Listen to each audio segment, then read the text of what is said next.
BMW X5 here. People say horrible things about them. People say great things about them.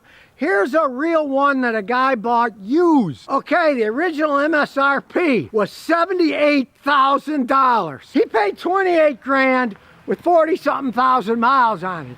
Now, this guy had worked on the assembly line at BMW, and now he does stuff like testing them out. He could take these things apart and put them back together again. That's one of the reasons he bought the car, and the other reason was he lives in South Carolina, where strangely enough, he found a British mechanic who works on these things, who's honest. Now, this may be the only BMW mechanic in the world who's honest, as far as I'm concerned. Now, you can see why people buy them, because they're beautiful SUVs. They're luxurious inside. We'll go on the other side while we're walking around. The leather interior's immaculate. It's got the dual sunroof, lots of room in the back. As a warning, if you don't know any BMW mechanics and you buy one of these, you better have a big piggy bank for repairs. In the case of this one, he has had to replace the air conditioning compressor between 40 and 80,000 miles. It was $3,100. He had to replace the compressor, the condenser. The compressor just flat blew a hole in itself. Even at that price, if he'd taken it to the dealer, it would have been even more. So, you realize they're not cheap to fix. But, as you can see, here's the injection system. It is solidly built, an inline six. He took the plastic crap engine cover off and threw it away because he knows about machines. It doesn't serve any purpose. And truthfully, hey, he lives in South Carolina. You do not want heat to build up on your engine. You want it to dissipate. Now, if you live in Alaska, I can understand it. It's freezing cold. You want the heat to stay under there. But where it's hot, a beauty cover actually serves negative benefits. It's hurting the vehicle by holding the heat in. I mean, look, all this stuff's plastic. This little plastic line broke, and this little plastic hose here was 75 bucks. Let me tell you, that's the tip of the iceberg on one of these. As you can see here, this is the charge hose, right? And this charge hose, he tried an aftermarket one, but it blew off. So he had to go back to OEM, and this hose was a $410 part. Like I say, tip of the iceberg on these things. The parts cost a small fortune. That's one of the reasons that he could get a $78,000 car for $20-something thousand. I don't care what kind of nonsense they give you about, oh, high resale values. I remember way back decades ago, BMW touted that they had the highest resale value in the world. They claimed like their 528 version had the highest resale. They found some item that they barely sold many of, and then the next year the prices went up, so the resale value of the other ones they claim was high. This is more reality, BMW. 70-something grand for a new one, 40,000 goes for 20-something grand. That is the reality of things, because most people understand that BMW stands for bring my wallet when it comes time to maintain and fix the car. And check out the tires. He's got nice tires. You know why he's got nice tires? Because this baby come with those stupid run flat tires, and he said it rode like crap. Why would I want a car like this that rides like crap? That's the big reason you really don't see too many cars anymore using run flat tires. Yeah, I mean, if you're worried that, you know, bad people are coming after you with guns,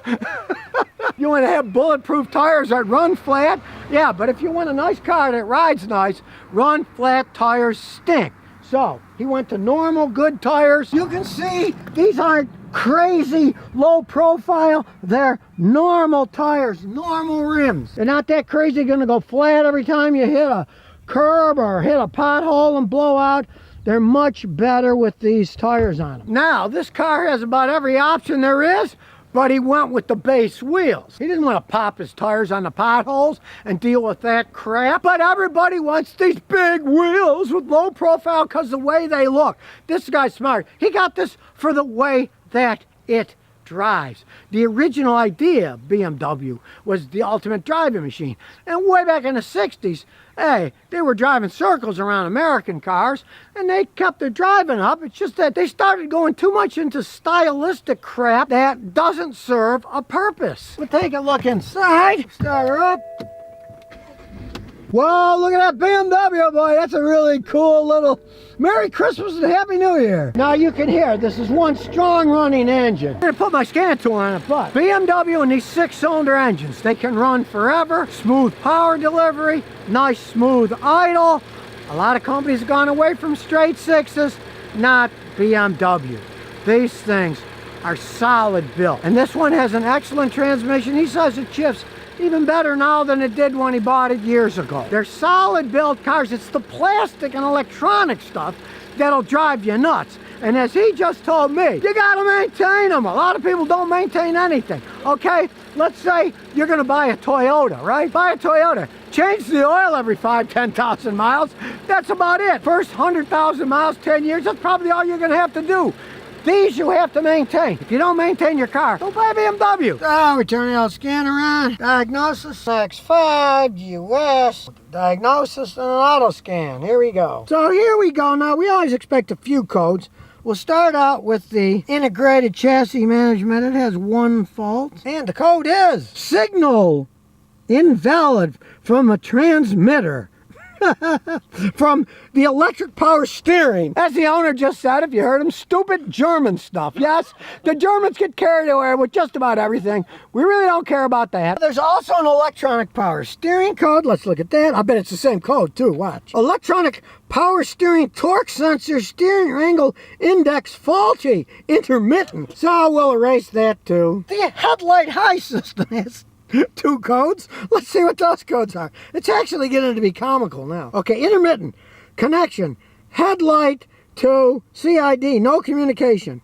CID image data invalid or faulty. So we'll erase those too. So according to this, the adaptive headlights aren't adapting quite correctly, but he has no problem seeing when he's driving. Nobody's flashing their brights at him. So we'll see what else is on the computer. We have the integrated automatic heating and AC. Okay, that's got a fault too. Let's see what that fault is. All right, people. You're not gonna believe this, but this one is stratification flap motor, front right, locking has been detected. You're gonna find this on any BMW as it ages. You're gonna get wacky codes up the wazoo because of all the technology. You wouldn't believe how many separate modules are on this thing, and all it takes is one little glitch.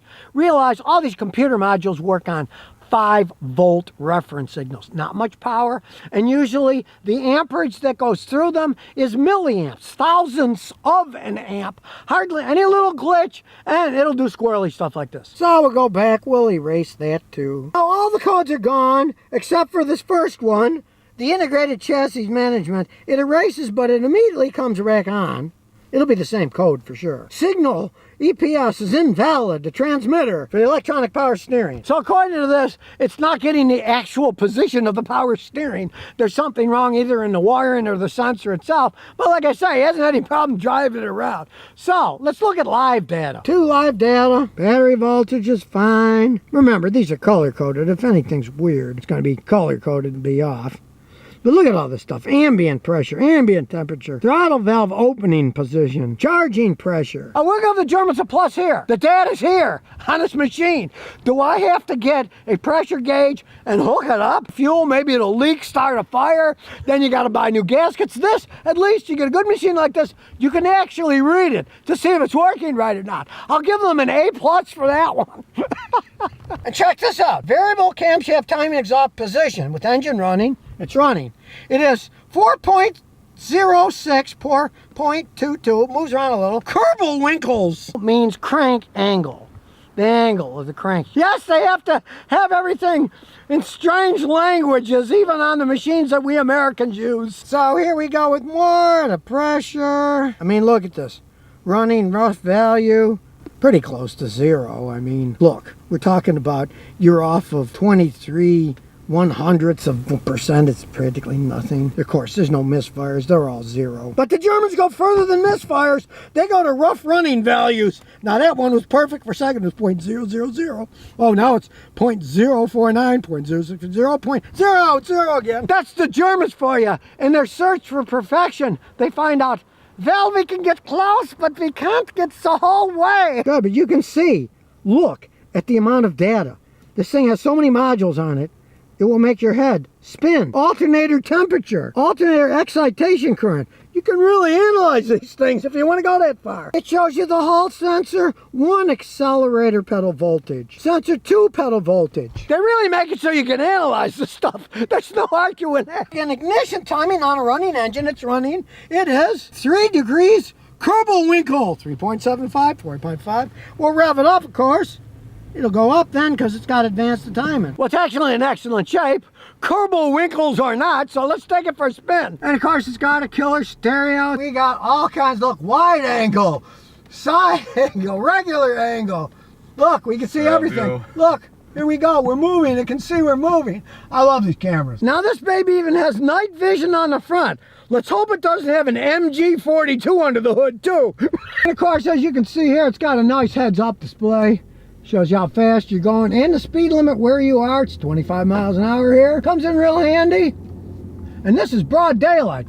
We're looking at this thing driving into the sun. This really works well. And now you can really see why people buy these things, because they're fun to drive. They're very smooth. It's kind of like riding on a magic carpet ride, but hey, they handle like a dream. It's just the repairs that are nightmares.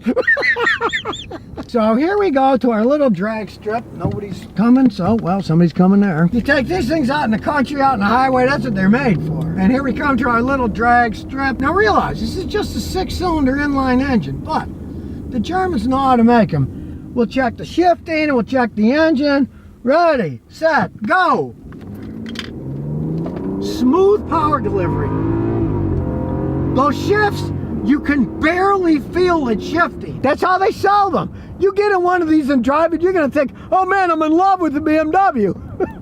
But it may be one of those love affairs that doesn't last over time, and after you divorce your 5th wife, you might wonder, gee, maybe I should stay away from those things. This has got 81,000 miles on it now, but hey, it really don't have anything wrong with it at all, other than all that crazy German nonsense, angle, this, that, and everything else. It steers fine. It drives fine. Look at that passing gear. You can pass people in this, and the engine just keeps ticking. They're pretty quiet inside. We'll come to a stop. The only thing I can hear is the fan. It's on low. That's all I can hear is the fan on low. Smooth as can be. These 6-cylinder engines, that's what they're made for. Smooth power. Now, gas mileage, not so much. He gets around 20 miles a gallon, but this is an all-wheel drive vehicle, too. It's heavy, and it's fast. So, you know, you can't whine about 20 miles a gallon if you're going to drive something like this and have some fun in it. It's not made for gas mileage. That's one of the reasons that straight 6 engines really aren't that much around, because they do use a bit more fuel than a V6 configuration will. And one of the reasons he went for the 6-cylinder was because he didn't want the V8, because he knows about BMWs. He works for them. And he knows the valve stems on the V8s go bad. You got to pull the engines. It costs a lot of money. My grandson's got a V8 BMW, and yes, the valve seals are gone and it burns oil. They all do that. It's a known flaw. On these 6-cylinder engines, no. They're strong engines. And listen to that sound. Yeah. It's a 6-cylinder engine, but boy, it's got a nice hum to it. BMW X5, known as one of the most expensive vehicles in the world to take care of and maintain, but this guy maintains it, and he has a English mechanic who knows how to work on them. You can see the technology from my fancy computer that's in these things. It's absolutely insane, but they are fun to drive. The engines are solid, the transmissions are solid. Just realize you got to maintain them, and you're gonna have to find yourself a mechanic like he did, the English guy, who understands. Guy like me with equipment that can actually see what's going on, understand how to fix these things, because they are so complex.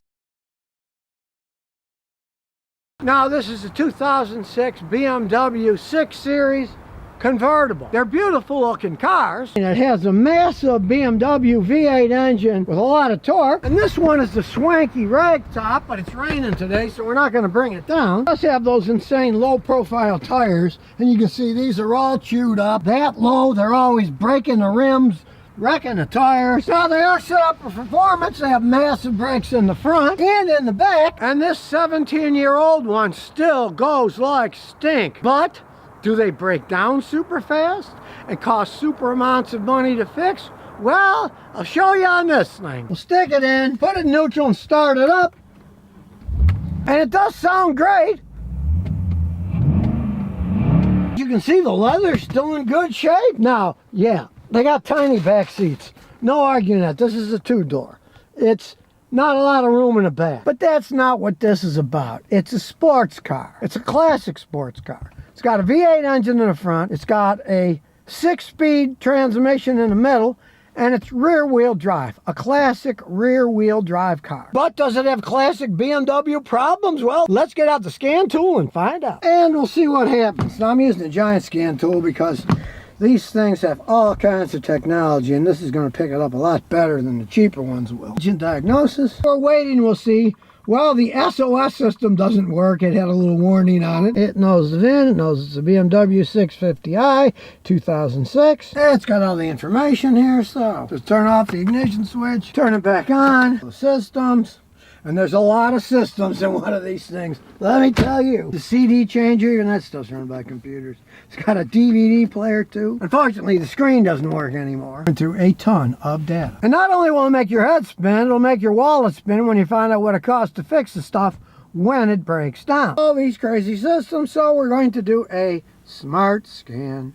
Here we go. It's going through everything. Starting to find various problems in the red. We got 1, 2, 3, 4 reds and only 2 greens. There's a lot of red stuff here. So, we'll work our way down. Seat occupancy detector for the passenger for the airbag. That doesn't work anymore. Well, let's break all the time on BMWs. There's actually a scale that weighs them. You got to take the leather seats apart and everything to fix it. Costs a fortune, so most people just leave it alone. Instrument cluster, no message, telephone. Well, that makes sense because on the dash you saw it had SOS with an X across it, which means that the warning system, if you get in a wreck, that doesn't work. That works through the telephone system. Now, I mean, it's a luxury car. This stuff's supposed to work, but I mean, what the heck. We all have cell phones, so you really don't worry about it, but it's a luxury car. You expect that stuff to work well. Guess what? It all breaks down in BMWs as they age. Now we'll check this, the AC. Okay, the fogging sensor isn't working. Yeah, that's how crazy these things are, and I'm not making this up. They have a sensor that if they see it's fogging, it turns the air conditioning on and will defog the thing, right? Of course, that's broken too. You put all this technology in, and it all breaks as time goes on. And now we'll go down here, see what the LM is, okay? License plate light is faulty. Who cares? We can work on that. They're coming on now, so we really don't care. These things often work on a ground interrupter type circuit, and they'll often give you a false data that a light isn't working when it's actually working. So as long as it works, we don't care. But it just shows the level they put in these things of insanity when they age. They'll give you all kinds of warning for all kinds of things, and some of them are still working, but it tells you they aren't. The next one, malfunction in the CID due to periphery. We already know, we'll turn it on here, that the central information display, the only thing you get is a dark picture of a BMW, then it goes blank. This thing's gone out, and believe me, they cost a fortune. Even the plastic in BMWs is poorly made. We get to more important things, the main computer system. Okay, the thermal oil level sensor isn't working, and the variable intake system activation is acting up. The oil level sensors on BMWs always break. That's why you want one that has a dipstick so you can actually measure the oil to see what's in it. That's why you buy these things used. You're playing with dynamite, baby, playing with dynamite. You never know what is going to go out. Price of BMW V8 engine. It's probably 10 times what this car sold for used. Now the other one is variable intake system activator isn't working. This baby has variable intake on it to get gas mileage, power, combination. It can go one side or the other. It can be short for one reason, long for another by moving it, and that system isn't working correctly. But on the other hand, it's humongous V8 engine. It still runs like stink. People have been seen driving this thing around over 140 miles an hour. It runs perfectly fine. Dad, I wouldn't really worry about it. Now, if you live in a place where they do emissions testing, yeah, that will make it fail the emissions test because the actuators aren't working. That has to do with pollution of the car. But here in Tennessee, nobody cares, so still goes like stink. You can drive it. So we'll get that out of the way, and then look at the last thing. No communication with door mirror on the driver's side. Okay, So, as we can see, the electric adjustment for the mirror doesn't work anymore. But as you can see, if you push really hard, you can adjust it with your finger, the old style way. Now, yeah, luxury car's supposed to have this thing working here. No matter what side you put it on, it's not working. But, hey, at least we can do that with our finger. So you can see the level of complexity of these things. And this is kind of the tip of the iceberg. Now, we'll start it up. At least it starts right up. Some data stream. We'll select them all. Start looking at them. So basically, what we have to do is we have to pick 24 of them at a time. 3, 4, 5. I'll look at ones that are interesting. It's got knock signals for every cylinder. That's crazy. All 8 of them. You thought your car was bad with 1 or 2 knock sensors. This baby has 8 of them. Start looking at the data that we can. Battery voltage is good. You can see the differential pressure on the intake manifold is changing around a little bit all by itself. Shows that it has a minor problem. So that intake manifold runner stuff that moves and closes, it isn't that bad. And I mean, this thing runs like a scalded ape, so that's not something, like I say, you'd worry about. You can't worry about technicalities like that on an older BMW. It will make your head spin. There are just so much things that can be off some. It'll still run okay, but fixing them would cost a fortune, and it would just be an endless line of little crappy things you'd have to fix. A little bit worn engine. It does have like 104,000 miles on it, and you can see the knock signals are slightly different from some of them. 0.17 shows that there's more wear in some cylinders. We rev it up, you see the figures change differently for different ones, so the engine is a little bit worn. Now, as I say, it gives you some serious data. You can see it gives you the lambda value of different cylinders, 5 through 8, 1 through 4. It shows you the adaptation. We'll do the adaptation for the other bank of the engine. And we'll do the rough running value of all cylinders. We'll look at that data. All right, here we go. You can see 1 through 4 and 5 data are almost the same, 0.98, 0.97. The engine, so it's worn reasonably evenly on each side. And you can see 1 through 4, 5 through 8, they're really close. 1.08, 1.06. And you can see all the 8 cylinders. Okay, the 8 has less of an addition, so 7 is worn more than 8, 6 is worn 2, 5 a little bit less, 4 a little bit more. So if you have a problem, these machines are set up in the software so you can find where the problem is. But the problem is, okay, let's say one cylinder is really bad. On these, if you gotta take the engine apart and work on that cylinder, it is a small fortune. Nice to have the information. Techie guys love this stuff. But when it does break down, a fortune to repair. Valve timing system, you can see it shows adaptation, the position of the Vanos system for one bank versus the other one. A lot of stuff you can analyze with these. The Germans are masters of analytics. They give you all this information. But realize, if this Vanos system ever goes out, a small fortune to repair it. No if, ands, or buts. We'll check out that Vanos system. Here's the adaptation of the exhaust, 1 through 4. And 5 through 8, and you can see, okay, it's adapting more degrees on the cylinders 1 through 4 than it is 5 through 8. So that shows the 1 through 4, they're a little bit worn than the other ones. For the exhaust, let's see if the inlet is the same. Just barely the same, because 1 through 4 is 132.3 and this is 132.1. That's pretty close, you know. Then we'll look at the exhaust, and they're relatively close. 120, 119.9, 120, so they're pretty well even on the exhaust. And the intake Vanos for 1 through 4 is 100.199, 101.91, 101. They're relatively close. More change on the 5 to 8, but they're close enough. Like I say, this thing runs like stink.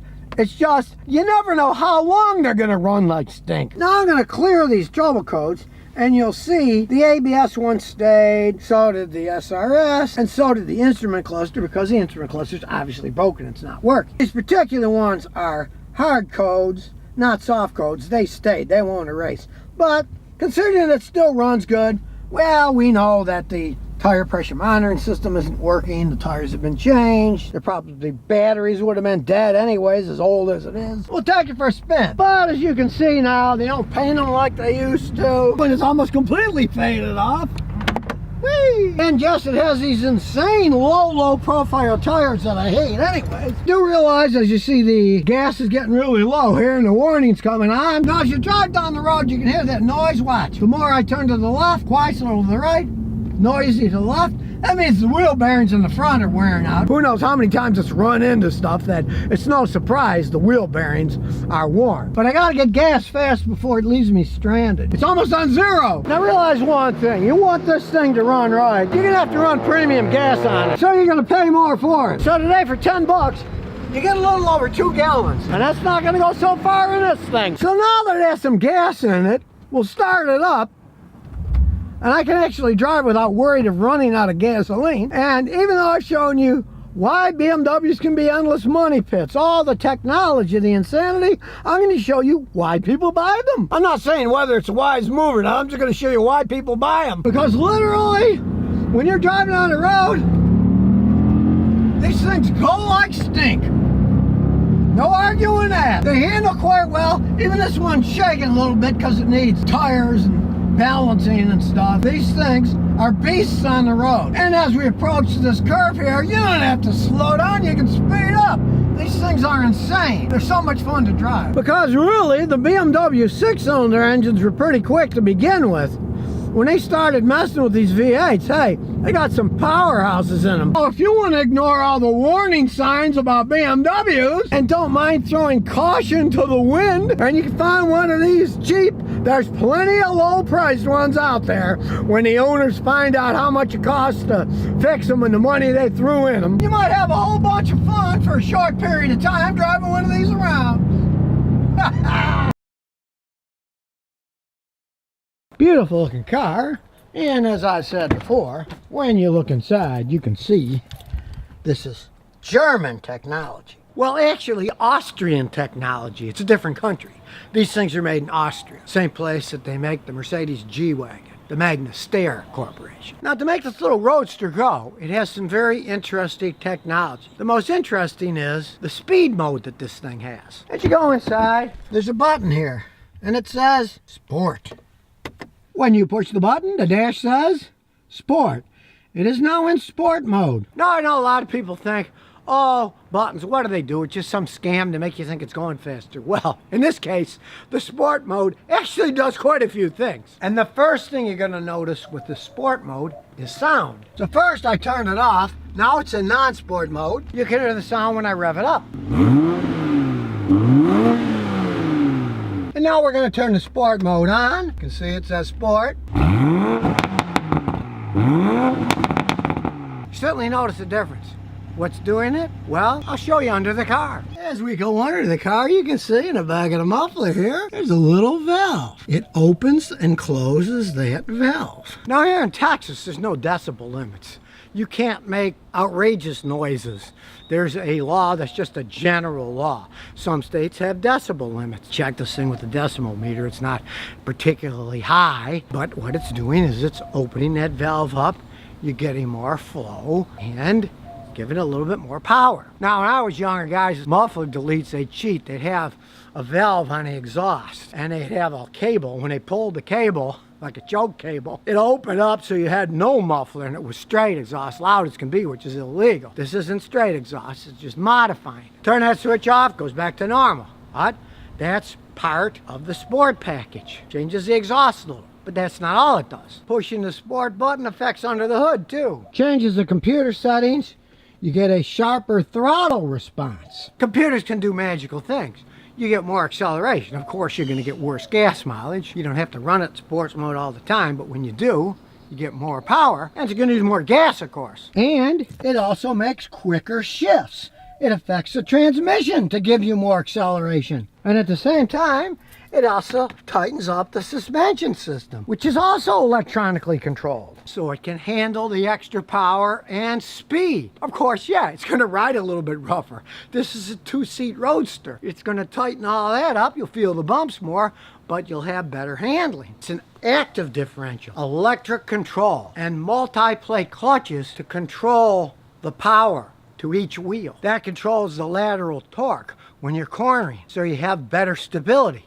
Think of it as posi traction on steroids. When GM came up with that ages ago, the posi traction, so they could get their muscle cars to really zoom around without just spinning and not being in control. This is that on steroids with electric motors, multi-plate clutches, all controlled by computers to keep the lateral torque just where you want it. In the case of the Supra, that sports button isn't just for show. Believe me, I tried it out. The thing handles, flies. It's really a joy to drive. And yes, it's extremely high-tech German technology. We'll see how long it lasts in the long run. This is a brand new car here. It sure is fun to drive now. Speaking of German technology, this is a straight 6 BMW engine. It puts out 320-something horsepower.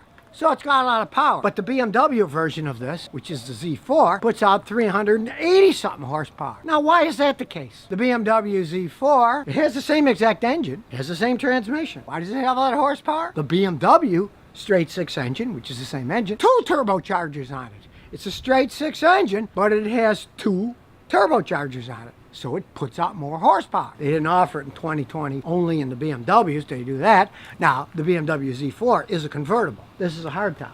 Convertibles always weigh more. The way they build them, and of course, the BMW convertible is one of those metal convertible tops. So it's heavier. It's heavier than this hood is. So even though the BMW Z4 has more horsepower, this weighs less, and it's relatively close. This is like 0.2 of a second slower 0 to 60 than the convertible is with all that extra horsepower. So it's one of these things you'd have to decide, do I want to lose 0.2 of a second 0 to 60 and have 1 turbocharger? Or do I want to go whole hog and gain that 0.2 of a second 0 to 60 by having the complexity of 2 turbochargers on the same engine? All I have to say is I work on BMWs. I've been a mechanic for 52 years. I had to change the dual turbos on a BMW. They do have a tendency of wearing out faster. You got 2 of them, there's more strain. And that was like a $12,000 job. They're not cheap to work on, so maybe it's a smart idea to only have 1 turbocharger and not throwing 2 on. It's not the fastest thing out there by any stretch of the imagination. The BMW, which is a little faster than this, goes 0 to 60 in 3.8 seconds. The 2020 Corvette goes 0 to 60 in 2.8 seconds. So you're not going to be beating them in a drag race,